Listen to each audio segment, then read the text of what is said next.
Okay, YouTube, I'm not sure exactly what episode we're on with this thing, so we're just gonna go with it. But today, some of our parts came in, and we just kind of want to do a quick review and take a look at some of these things and make sure that they are what they're broadcasted to be, because I typically do all the inspection and measuring away from all the dust and dirt and swarf and everything that's involved in the machining process. So if I can eliminate any errors or issues before it goes out into the build area, then I know I've already inspected my parts and everything's good to go. So this video is not going to have any machining in it, but it will be interesting to see. Okay, so let's start with the pistons. Now, every engine builder has his preference as far as, you know, what kind of parts and what goes into an engine. Sometimes people want their own brand of stuff in their engines, but I prefer sealed power. I've been dealing with sealed power for many years now, and I can honestly say I don't think I've ever had an issue with any of their products. So that's what I ordered, and with the order you get a little sticker that gives all the information on the piston. So the first thing I'll say is that we've been machining so far out of specifications from the technical manual, but on valves and pistons that are not from that era, I have to go by their specifications. You know, how much clearance do they want, what kind of surface finish needs to be on the inside of the cylinder wall, what kind of valve clearance, so on and so forth. So it comes with this neat little card that tells all of that, but they also have a tech support line that if I get in a situation where I have a question, I can contact their tech support, and they're always very helpful. But here's the box, and I wanted to show you if you can see that.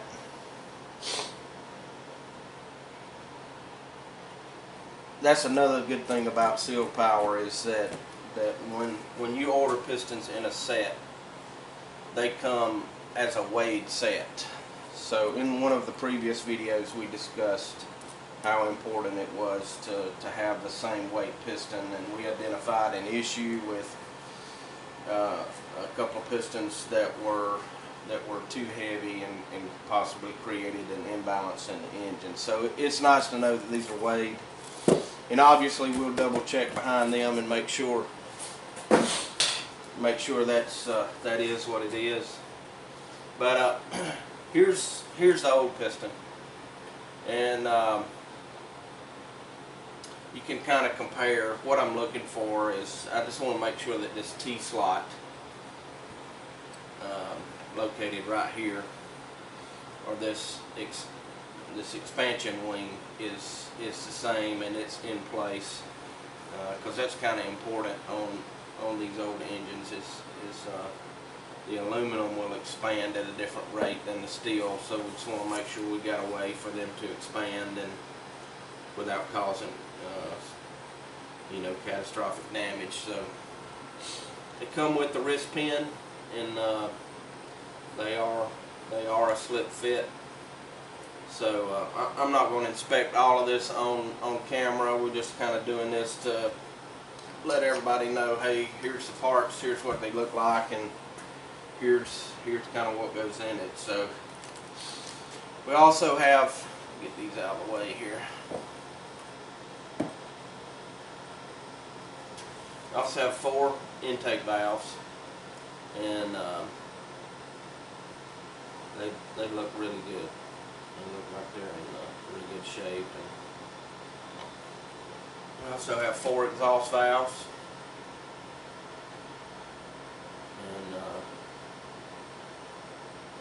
and they look pretty good as well too. So new springs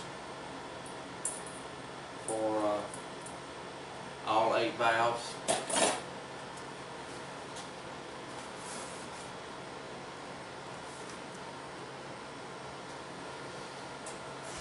A new cam gear.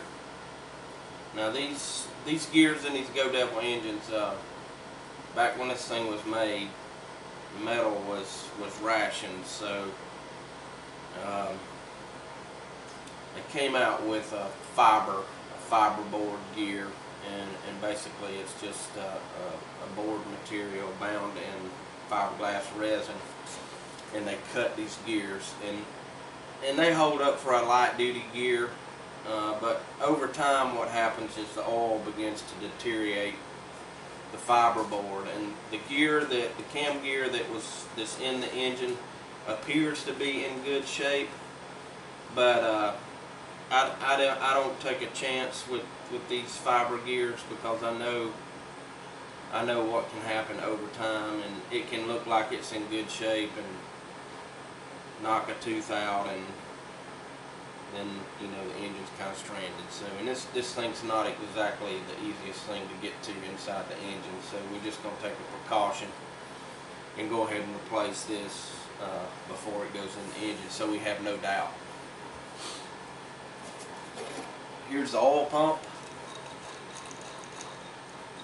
and it appears to function. Everything looks good with it.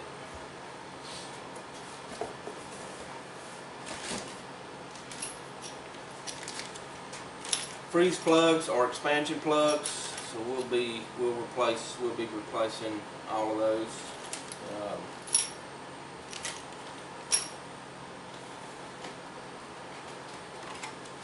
Piston rings, Hastings.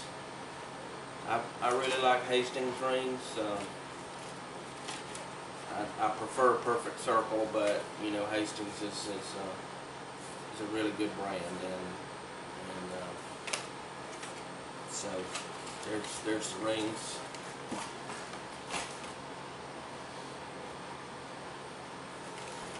Camshaft bearing, brand new, looks good.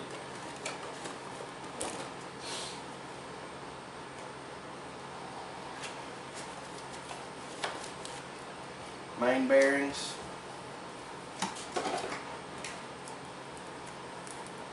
rod bearings,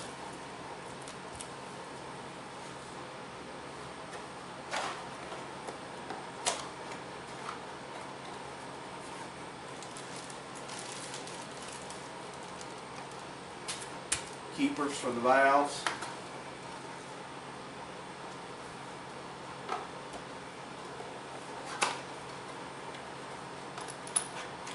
and valve guides. I ran out of the guides on the last video, so I had to order some more so we can finish filming that, replacing the guides in the block. So okay, so that's all we've got so far.